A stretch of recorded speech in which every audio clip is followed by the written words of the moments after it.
Joining us now is James Moses Black. Welcome to the show. How are you? I'm well, thank you. How are you? Good. So nice to see you here today.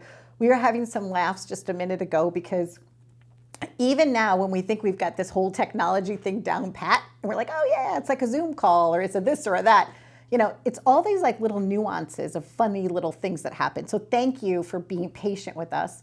Um, Oh no, and I'm thank excited you. to see you.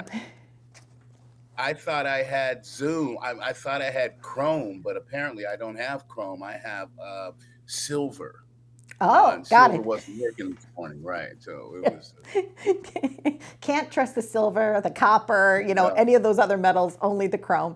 I right, grew up in right. I grew up in St. Louis, Missouri, really traditional kind of family, and I was asking you a little bit about where you grew up. So tell us about your early beginnings. So my family is primarily from the East Coast. I was born in Virginia, and we have family in Maryland. We had some family in New York and Philly and Pittsburgh. So my upbringing was primarily in Pennsylvania. My father was a Navy guy, so we traveled around a little bit, but primarily I grew up in Philly and Pittsburgh. And then I spent some time in San Diego with my dad because he was in the military and my parents were divorced. So that's I briefly noticed it.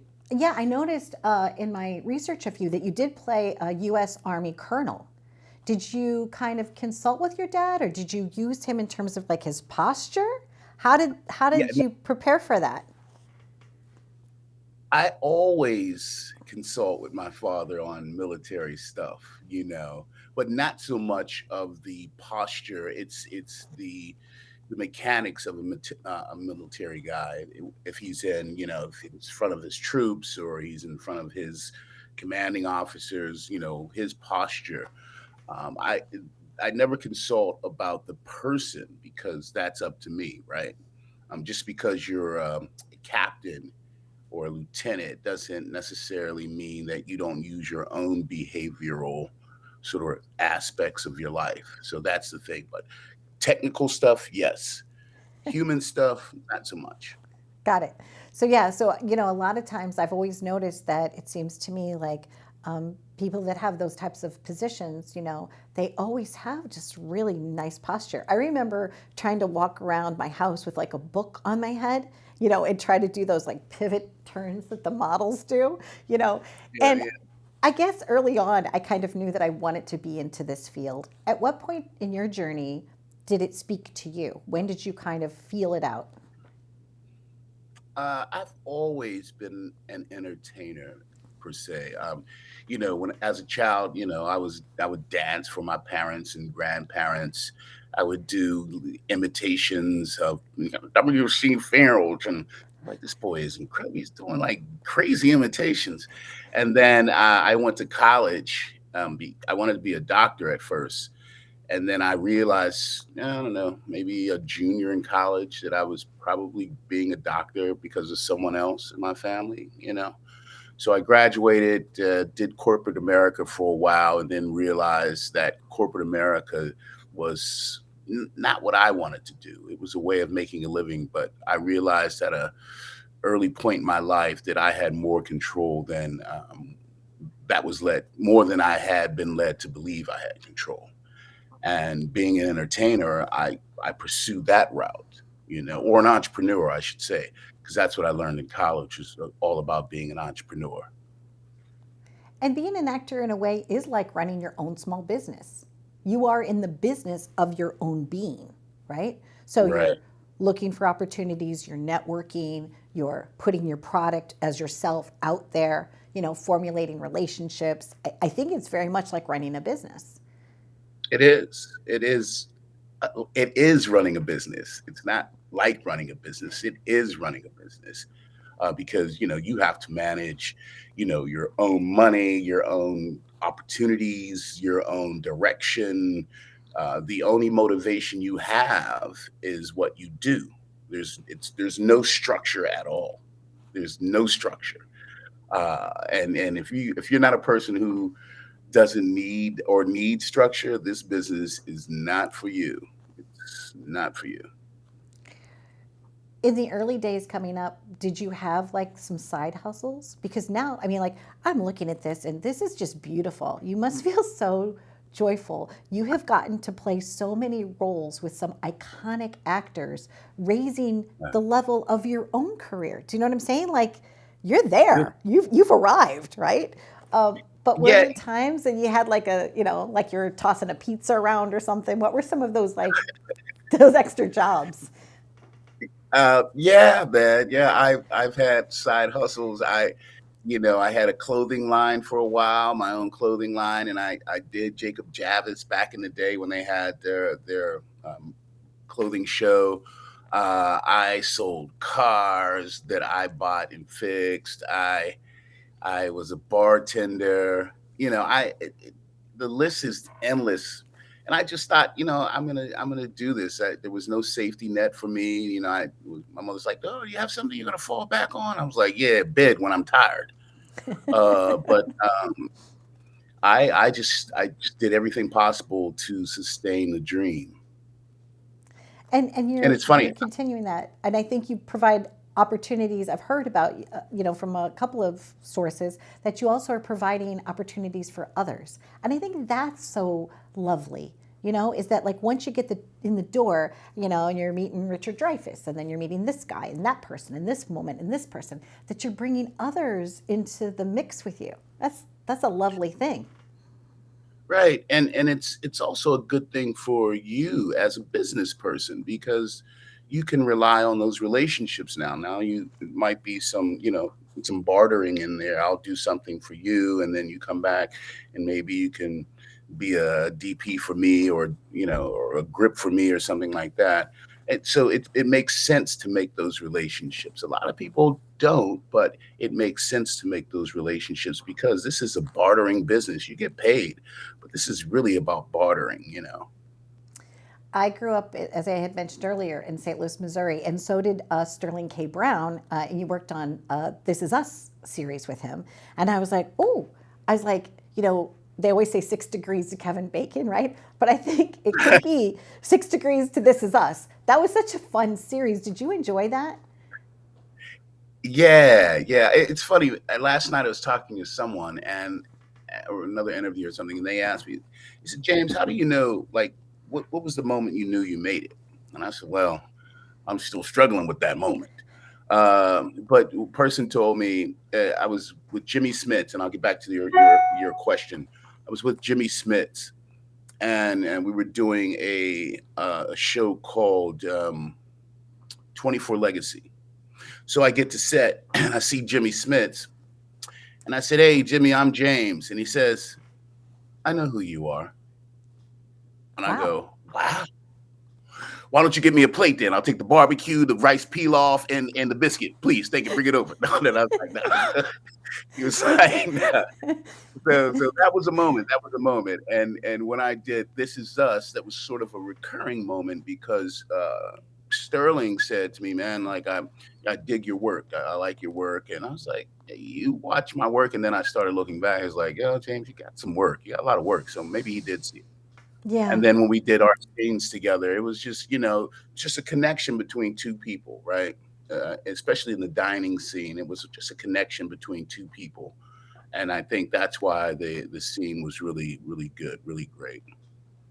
I can tell your sense of fashion too, James, because like I'll see you in a picture and you've got like a hat on, you know what I mean? And you're working it. You're working the threads. So, Absolutely, absolutely, yeah, absolutely. it's fun. It's fun to watch that. And right now, today, what's so recent is you're working with Nicolas Cage and on Runfield. So tell us about that. Did you see my Midwestern slip out right there? Like You sometimes now know, I live in New York. My A's, yeah, there's a certain way of saying something, but right. I just let it ride. I might slip up and say something, and I don't expect you to correct me on the spot, right? I just let it slide. So you ain't got to worry about that with me. I just let just it be slide, dancing. Let it slide. man. Yeah, just let it You slide. know. Living Uh, in New York, Renf- yeah. So Renfield. Renfield is, to me, I thought it was funny. It's it's Okay. it's you know Nicolas Cage isn't actually the star of Renfield. He's one of the stars, but Nicholas Holt is the star. It's a guy who's been. I like to explain it like this: you got like a 900-year-old codependent relationship that you want to get out of because you want to fall in love, right? So, but it's been 900 years, and you just can't dump that relationship. So that's what Nicholas Holt is trying as Renfield. He's tired of killing for Dracula. Killing's getting old, bringing him food and people, just old, and he wants to get a girlfriend. Okay, and that's it. And that scene. See, So that's it. and That's scene, it. and that's it.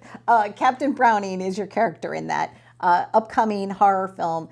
When you go to watch the films, when you watch other people work, are you looking at the storyline? Are you looking at the camera angles? How do you enjoy processing imagery before you?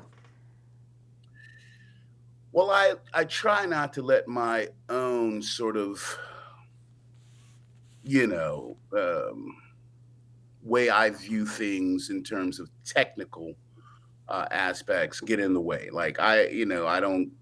If I see something going wrong with the camera or the angles off, I'm playing a supportive role, right? So if you ask me, James, this is a good angle for you, I'll answer that. But I try not to deal with the behind the camera people too much. But now Okay. when it comes to my own direction and working with other people, yeah, I try to make it as real as possible for people, right? That's my situation. I try to make this real.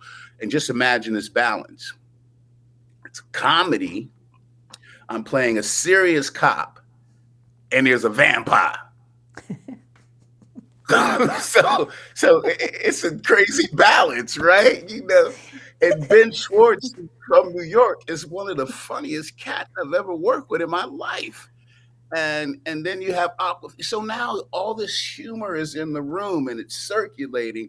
And half the time I'm trying not to lose my mind because I'm trying to be serious, but there's a funny aspect to it. You can't laugh because I'm trying to be serious, and I'm a cop, and I'm like, yeah, James, you pretty much are crazy.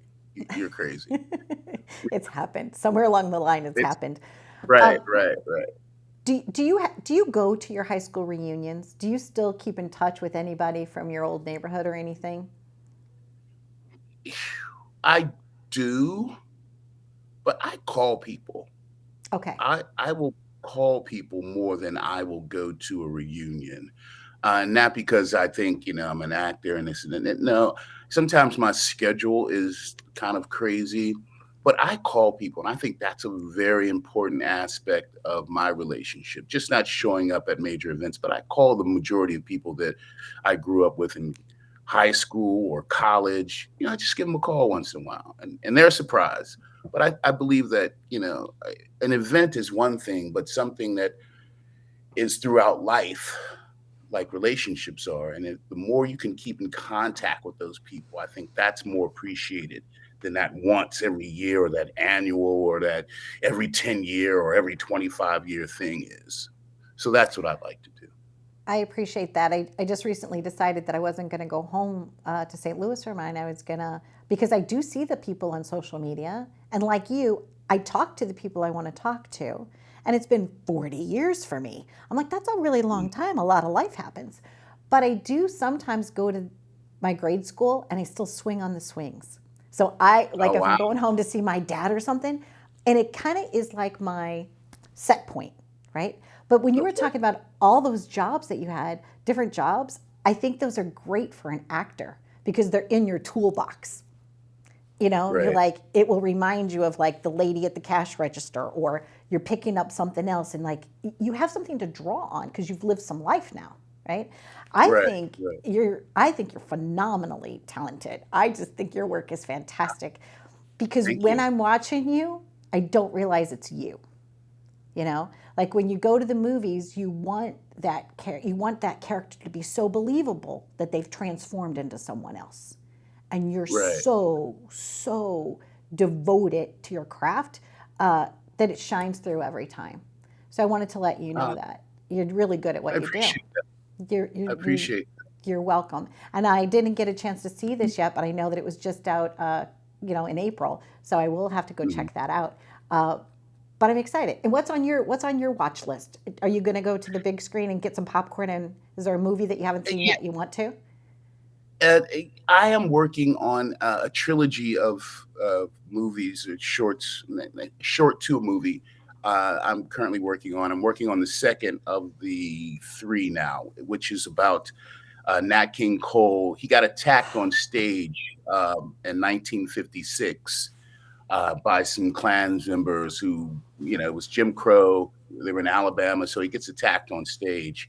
And I tell the story between him and his band leader, and then the attack from four different perspectives. And it's called POV, An Unforgettable Night. And then the last one in Oh, this trilogy is about the first integrated hotel and casino in America that opened in 1955 in Las Vegas. A lot of people don't know, on the Northwest side, it was called the Moulin Rouge.